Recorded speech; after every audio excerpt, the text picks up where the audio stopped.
Brought to you by Hot Seat, a new memoir from Jeff Immelt, the former CEO of General Electric. Raw, honest, intimate. Hot Seat is that and more as Immelt recounts what it's like to be a leader in times of crisis. Buy your copy of Hot Seat today, wherever books are sold. Joe Manchin in the Middle by Philip Elliott. If Kremlinology was the study of state propaganda in the former Soviet Union for clues about who is in and who is out, Manchinology is the new spycraft in the Senate. How did we get here? Well, it took a month for the two-party leaders in the Senate to agree to the rules of the 117th Congress. It took about as long after that for everyone else at the Capitol to look around and realize that those bumpers might relegate the next 2 years to paralysis, standoffs, and acrimony. The Senate's top Republican, Mitch McConnell of Kentucky, had demanded assurances from his counterpart, Chuck Schumer of New York, that Democrats would not move to gut the filibuster, a legislative tool that allows the minority party to block almost everything unless the majority can muster 60 votes to move ahead.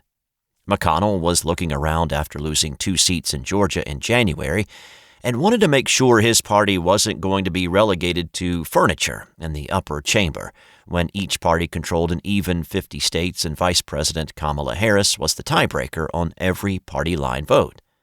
Eventually, McConnell was assuaged when Democratic Senators Joe Manchin of West Virginia and Kyrsten Sinema of Arizona both made sufficient public declarations that the filibuster was here to stay. They had said as much before.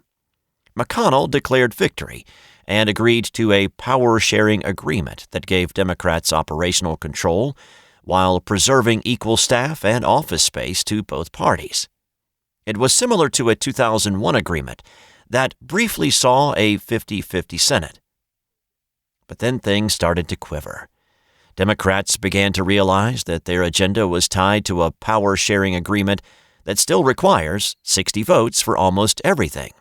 And Republicans, as evidenced in the vote for the just-passed $1.9 trillion pandemic relief package that drew not a single vote from the GOP side in the House and Senate, are unlikely to play ball on the big-ticket items. Frustrated Democrats began to rethink the filibuster and started to look around to see if there were votes for change. Manchin seemed ripe for the picking. Or the scapegoating. Over the weekend, Manchin held up the pandemic legislation with demands it be scaled back. Democrats had no choice but to heed his ask.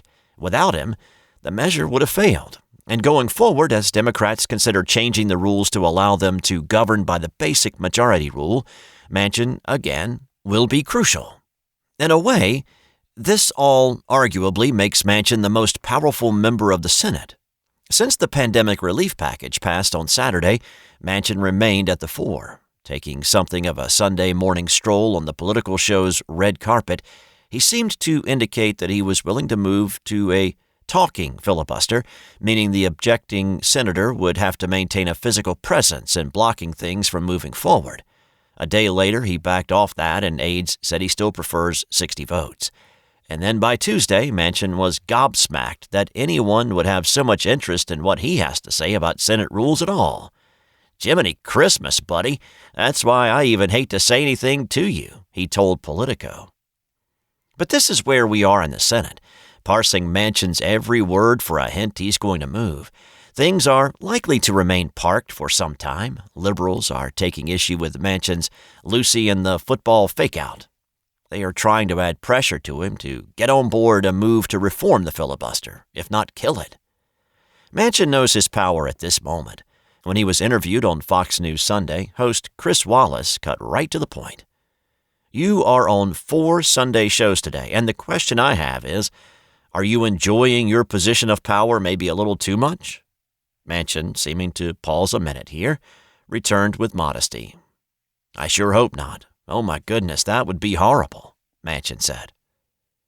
Manchin is an old-school politician who knows how to read his state. Until tweets can vote in Morgantown, he doesn't really care what they say. Manchin represents a state that leans hard red. Conservatives outnumber liberals in his state by a 45-17 margin, according to Pew surveys. The state's current governor, billionaire Jim Justice, won his first campaign ever back in 2016 as a Democrat, switched parties a year later and campaigned with President Donald Trump, who carried the state last year by 39 points. In other words, if Democrats want Manchin to scrap the filibuster to achieve a progressive wish list, they can start by passing a bill to subsidize movers to pack his office after he loses his seat in 2024. When Manchin won the gig as West Virginia governor in 2004, it was the first time since 1964 that a member of the same political party followed his predecessor into office. When Manchin ran in 2010 to fill the balance of the late Senator Robert Byrd's term, the NRA-endorsed candidate ruffled feathers in Washington when he fired a rifle at Democrats' cap-and-trade bill in one memorable ad. But he won, and keeps winning in a state that last voted for a Democrat for president in 1996. Having his constituents back home see him as a check on liberals and a hugely consequential figure is good politics. Manchin isn't going to suddenly start caring about liberals' desire to change the filibuster. Truth be told, the filibuster blocking the progressive agenda is probably welcomed by Manchin. It saves him from voting against a $15 an hour minimum wage, environmental protections, or LGBTQ rights. Manchin was the lone Democratic senator in the last Congress not to co-sponsor the Equality Act, although he now seems open to it as long as it can get 60 votes. In a way, the filibuster saves Manchin. As he erupted at reporters at the Capitol last week, Jesus Christ, what don't you understand about never? For liberals who are counting on him to blink, the answer seems to be a whole lot.